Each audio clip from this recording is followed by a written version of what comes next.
Yo les amis, j'espère que vous allez bien. On se retrouve pour l'actualité sportive du côté du Real Madrid et du FC Barcelone. Notre cher Lamine Yamal, les amis, s'est fait tromper par sa petite amie qu'on a vu se trimballer avec lui pendant toute la finale de l'Euro. La meuf, elle a trompé en plein live et le pire, c'est que là, elle a donné sa version des faits il y a quelques jours. Il y a une conversation où vraiment elle donne sa version des faits. Je vais vous la montrer à la fin de cette vidéo, les amis. C'est complètement lunaire. Et du côté du Real Madrid, les amis, Kylian Mobutu Mbappé a ruiné le club. Il s'est d'ailleurs offert un club français. Vous avez bien entendu.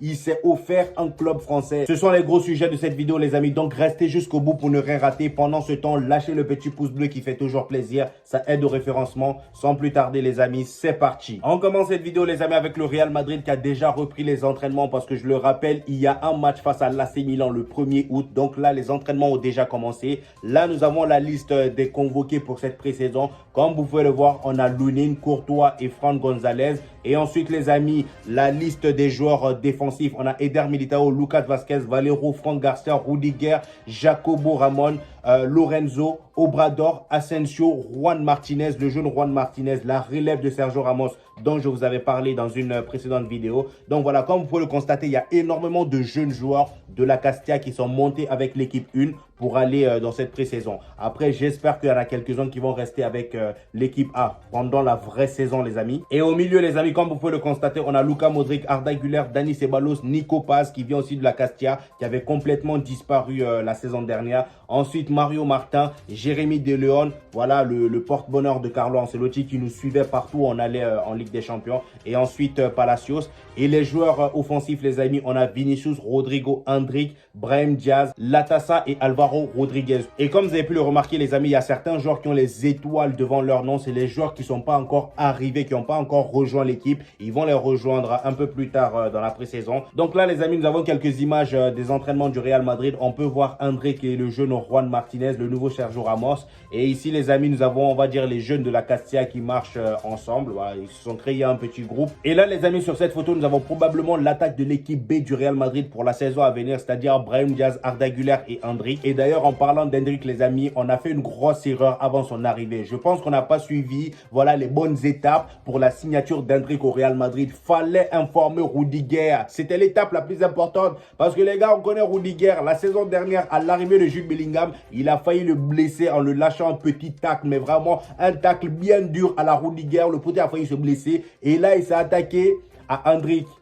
Il s'est attaqué à Endrick. Voilà, je ne sais pas si c'est une manière de l'accueillir, mais Endrick, les amis, comme vous pouvez le voir à l'image, le poteau aussi, bon, toi, tu étais au Brésil, il fallait te renseigner sur tes potentiels adversaires. Voilà. Le gars, il s'est renseigné sur le Barça, sur ses potentiels, voilà, ses futurs adversaires, mais il a oublié que son premier adversaire était au Real Madrid. Rudiger, regardez un peu cette image, on peut voir qu'à l'entraînement, voilà, Endrick, il a le ballon et ses adversaires dans ce match-là, c'est tous ceux qui ont le chasuble rouge ou orange, voilà. Le gars, il a dribblé un premier joueur, comme vous pouvez le voir, le joueur a essayé de récupérer le ballon, mais Endrick est passé, voilà. Et là, Endrick, bizarrement, il s'est senti chaud, il s'est dit, waouh, je suis trop chaud aujourd'hui, il a voulu continuer. Et là, il arrive devant Rudiger, bang, bang, bang. Il a voulu le dribbler, erreur, erreur. Rudiger l'a mis en coup de coude, le poteau est tombé par terre et d'ailleurs sur l'image on peut voir que Rudiger il en a rien à battre. Endrick est au sol, il continue son jeu, il sourit, il continue à parler à je ne sais qui, il en a rien à battre. Donc franchement Endrick, si tu tiens à ta carrière mon poteau, voilà, essaye de jouer simple quand tu es devant Rudiger. Lui là, dans sa tête, il s'appelle lui-même El Loco, le fou. À partir de là, toi-même tu sais à qui tu as affaire. Les amis, mauvaise nouvelle ou bonne nouvelle pour certains, Dani Ceballos veut rester au Real Madrid même s'il a beaucoup d'offres. Ah mon poteau, toi vraiment tu ne mets pas bien. Dani Ceballos, je ne comprends pas pourquoi. S'il te plaît, là tu as de grosses offres, vas-y, fais-toi plaisir. Hein, tu ne veux pas aller en Arabie Saoudite un peu? Parce que là, je pense que l'équipe qu'on a là, on n'a pas de place pour toi. Franchement, c'est le genre de joueur là qui va venir polluer notre effectif, les amis. Je te remercie pour tout, mais au bout d'un moment, les amis, j'en ai marre. Vous connaissez très bien Carlo Ancelotti. Cette histoire de hiérarchie qui est dans sa tête là, quand on a ce genre de joueur là, les amis, ça bloque les Arda Güler. Voilà, ça les bloque. Maintenant, les amis, nous allons parler de Kylian Mobutu Mbappé qui rentre en concurrence avec Florentino Pérez. Oui, vous rêvez pas. Voilà, le poteau, il est venu au Real Madrid. Il a vu que Florentino Pérez, vraiment, il faisait du bon boulot et que le Real Madrid dominait le football, il s'est dit, moi aussi, je vais acheter un club pour faire la même chose et concurrencer Florentino Pérez dans le futur. Le poteau, il a acheté un club français, Cayenne. Donc, comme vous pouvez le voir, les amis, breaking news, Kylian Mbappé va devenir actionnaire majoritaire du stade Malherbe de Cayenne. L'attaquant du Real Madrid a racheté les parts du précédent actionnaire majoritaire, Octree. Voilà, il s'appelait Octree. Voilà, contre 20 millions d'euros. Donc, il a acheté seulement 20 millions d'euros. Et il a dit qu'il en profite pour acheter une part des dettes du club. Donc là, il a acheté une part des dettes du club. Le club est endetté. Là, déjà, il les a soulagés, mais d'une manière, franchement, Kylian Mbappé, la mère de Kylian Mbappé surtout, elle fait du bon boulot. Quand je vois des Paul Pogba, les amis, c'est pas pour dénigrer Paul Pogba, mais franchement, la gestion de Kylian, de la famille Mbappé est juste monumentale, les gars. Dites-vous que Paul Pogba, il fut un temps où c'était le joueur le mieux payé du monde, mais malgré ça, sa mère, bon, son agent ou je ne sais qui, ils ont mal géré sa carrière. Regardez ce qu'il en est devenu. Et Kylian Mbappé, là, au jour d'aujourd'hui, il peut même arrêter le football aujourd'hui à 25 ans. Le poteau, il est bien. Il est déjà président ou je ne sais quoi, propriétaire d'un club. Vous voyez ce que je veux dire? Il est déjà propriétaire d'un club. Et comme si ça ne suffisait pas, le poteau, quand je vous dis, il veut vraiment rentrer en concurrence avec Florentino Pérez, c'est pas une blague. C'est pas pour rien qu'on l'appelle Mobutu. Vous pensez trop que parce qu'il est parti au Real Madrid, c'est terminé. Non! C'est vrai qu'il ne va pas faire les mêmes bêtises qu'il faisait au Paris Saint-Germain, mais regardez un peu la dinguerie qui se passe ici. Comme vous le savez, le Real Madrid est en partenariat avec BMW. Donc, chaque année, chaque début de saison, il les offre, on va dire, les nouvelles marques de voitures, les nouvelles générations. Voilà. Et chacun fait son choix. Vous voyez ce que je veux dire? Chacun fait son choix. Tout le monde a une voiture. Donc, Kylian Mbappé, le poteau, il a eu la BMW i7 M70 comme voiture. Mais le problème, c'est qu'il n'a pas de permis. Donc, ce n'est pas lui qui va le conduire. Il sera souvent derrière. Ça, ce n'est pas un problème. Dites-vous qu'il a un club, mais il n'a pas de permis. Bref, ça, c'est une petite parenthèse. La particularité avec cette voiture, c'est qu'au club, il n'y a personne qui détient cette marque, à part Florentino Pérez. Donc, Kylian Mbappé a choisi la voiture que seul Florentino Pérez détient. Il y en a qui disent que Vinicius aussi a la même chose. Mais moi, de ce que j'ai vu, Kylian Mbappé est le seul joueur qui détient cette voiture. Comme d'ailleurs le dit le média Marca, Florentino Pérez a également la même. Ils n'ont pas dit Vinicius a également la même. Ils ont dit Florentino Pérez. Ils sont montés jusqu'au président. Kylian Mobutu. Je vous dis, ce n'est pas votre ami. Ce n'est pas votre ami. Ce gars-là, il faut le respecter. Et moi, je le respecte vraiment pour la gestion de carrière qu'il a. C'est monstrueux. On enchaîne, les amis, avec Foot Mercato qui nous informe que Kylian Mbappé a ruiné le Real Madrid. Il est dit, l'arrivée de Kylian Mbappé au Real Madrid a obligé le club espagnol à emprunter à la Banque d'Espagne. Florentino Pérez négociait depuis janvier dernier. Donc là, ils ont été obligés d'emprunter une grosse somme pour la prime à la signature là, de Kylian Mbappé. Parce que le poteau, je pense que la prime à la signature part juste, ça excède même les 100 millions d'euros. D'ailleurs, là, on a des détails. Il est dit la trésorerie du club a d'ailleurs bien diminué, puisqu'au 30 juin 2024, elle était estimée à 82 millions d'euros, soit le montant le plus bas du club depuis 20 ans. C'est le montant le plus bas du club depuis 20 ans. À l'arrivée de Kylian Mbappé, ça a baissé d'un coup. Voilà. Après une réduction de 46 millions d'euros. Concernant le cas Kylian Mbappé, Voz Populi, bon, vous aussi choisissez vos noms, s'il vous plaît, parce que là, ce n'est pas des robots qui lisent, c'est des humains.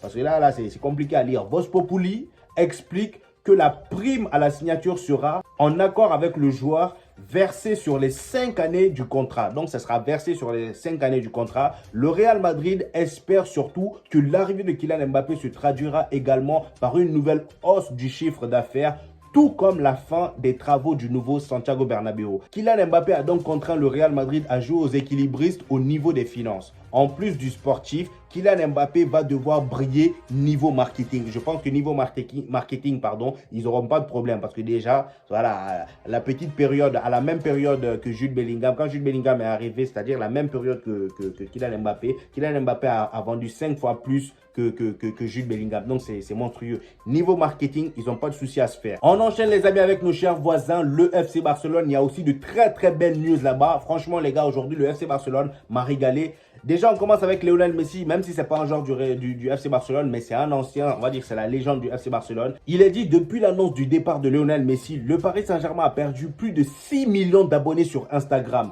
De 70 à 64 millions d'abonnés. C'est énorme, les amis. Ça, c'est l'influence de Lionel Messi. En même temps, vous aussi, vous attendiez à quoi, hein? Bref, en parlant de Lionel Messi, les amis, même Lionel Messi n'échappe pas à la règle. Regardez un peu les yeux d'Anthony là. Lionel Messi est en train de manipuler son téléphone et regardez ses yeux. Elle est en train de checker à qui le poteau il est en train d'écrire. Si elle fait ça, c'est que Lionel Messi n'est pas tout blanc, tout rose. Vous savez de quoi je parle. Franchement, si elle fait ça, à votre avis, pourquoi? Pourquoi elle doute de Lionel Messi? Franchement, pourquoi elle doute? Parce que nous, vu qu'on est à l'extérieur, quand on voit Lionel Messi, on se dit, waouh, lui, il peut rien faire. Voilà, il est tout timide, tout gentil, il est façon, voilà, il est dans son coin. Si elle fait ça comme ça, là, les amis, c'est que le gars, il a déjà fait quelque chose. Il a déjà fait quelque chose par le passé. Il a déjà fait des bêtises. Vous voyez ce que je veux dire? Donc, les yeux d'Anthony, là, que je vois là, c'est pas anodin. Bref, les amis, là, on va parler de notre cher Rafinha. Rafinha qui est courtisé beaucoup par des clubs d'Arabie Saoudite. Al Nasser est prêt à offrir 100 millions d'euros au FC Barcelone pour Rafinha. Mais ça m'étonnerait que Rafinha le veuille. Voilà. À moins qu'il propose une somme vraiment mirobolante au poteau pour qu'il accepte. Mais à part ça, je ne pense pas qu'il va accepter. Mais s'il s'agissait que du Barça, je pense que le Barça, eux, ils ont déjà accepté avant même que l'offre arrive à 100 millions d'euros. Qui va dire non? Le Barça, ils ne vont pas dire non. En plus, là, ils sont en train de se battre pour Nico Williams là, et Dani Olmo. 100 millions d'euros, ça va les faire du bien. Vous voyez ce que je veux dire? Et d'ailleurs, en parlant de Rafinha, les amis, il a rejoint le FC Barcelone aux USA là pour la pré-saison. Donc là, comme vous pouvez le voir, les amis, il est dit Rafinha avec un enfant vénézuélien du nom de José Manuel qui a attendu 4 heures à l'aéroport d'Orlando pour rencontrer Rafinha. C'est énorme. Alors là, ce niveau de fan là, moi, je ne suis pas encore là-bas. Je ne pense pas qu'il y a un joueur qui va me faire attendre 4 heures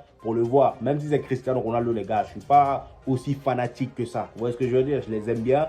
Je ne vais pas m'arrêter là pour t'attendre pendant 4 heures pour prendre une photo. Et d'ailleurs, il y a un streamer barcelonais qui a même pété les plombs. Il dit, si Nico Williams nous refuse, peut-être que c'est le moment d'offrir une dernière danse à Neymar au Barça. Mon frère, toi aussi, franchement, continue tes streams, c'est mieux. Quel Neymar?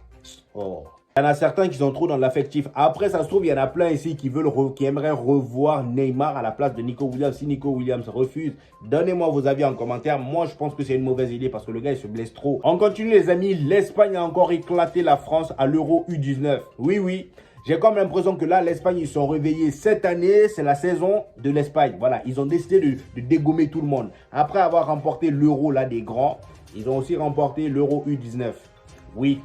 Ils ont tabassé la France aussi. Défaite 2-0 des Bleus face à la Rora. Voilà, sur des buts d'Iker Bravo et Hassan Diao. Donc, Iker Bravo, c'est le jeune de la Castilla là, qui joue à la Castilla, le jeune du Real Madrid. Mais, faut pas oublier qu'il vient aussi du Barça. Voilà, il vient de la Masia. Voilà, c'est la Masia qui a transmis ce joueur-là au Real Madrid. On enchaîne, les amis, avec notre cher Oriol Romeu. Oriol Romeu aurait eu une offre d'une équipe italienne et cela pourrait être Naples. Voilà, donc Napoli voudrait de lui. Cependant, il n'aime pas cette offre car l'équipe en question ne joue pas l'Europe. C'est-à-dire l'équipe ne joue pas la Ligue des Champions. Donc, le poteau veut jouer la Ligue des Champions coûte que coûte. Il a eu un peu voilà, ce goût de Ligue des Champions avec le Barça la saison dernière. Donc là, il ne veut pas sortir de cette bouffe-là. Voilà, il veut continuer à goûter la Ligue des Champions. C'est compréhensif. Maintenant, les amis, nous allons parler du sujet qui fait polémique en ce moment. Depuis plusieurs jours là, franchement, le Barça, c'est kiffant. Les infos sur le Barça, c'est kiffant. Je me régale. Lamine Yamal, les amis, s'est fait tromper en live par sa petite amie. Live Instagram. Et oui, les amis, sa petite amie qui le suivait de partout là lors de la finale de l'Euro là. Donc, comme vous pouvez le voir, les amis, lors du live, on a ce jeune garçon là, je ne sais pas comment il s'appelle, et la fille en question, elle est à côté. Le gars faisait son live tranquillement et la fille était à côté. Et sur le moment, la fille, elle a mis sa tête devant la caméra, comme vous pouvez le constater. Mais sur ce moment-là, elle n'avait rien à se reprocher. Donc, elle était sereine. Voilà, il n'y a rien à se reprocher. Elle était sereine. Sauf que pendant le live, le poteau, lui, il savait ce qu'il voulait faire de base. Il savait son objectif. Voilà, il a pris la caméra, il a tourné vers le gars sur les genoux de qui la fille était assise. Regardez la tête du monsieur en question, voilà. Et dès que la fille a tourné la tête et qu'elle a vu qu'on a filmé qu'elle était sur les genoux d'un boug, elle a tapé la caméra directement, écran noir. C'est ce que vous voyez, je vous montre tout, hein. Voilà, écran noir. Et après, elle a dit en espagnol, tu veux me ruiner? Te ruiner de quoi, ma chérie? Franchement, te ruiner de quoi? C'est toi qui l'as cherché? Comment ça te ruiner? Ou bien, Lamine Yamal, c'est ton business?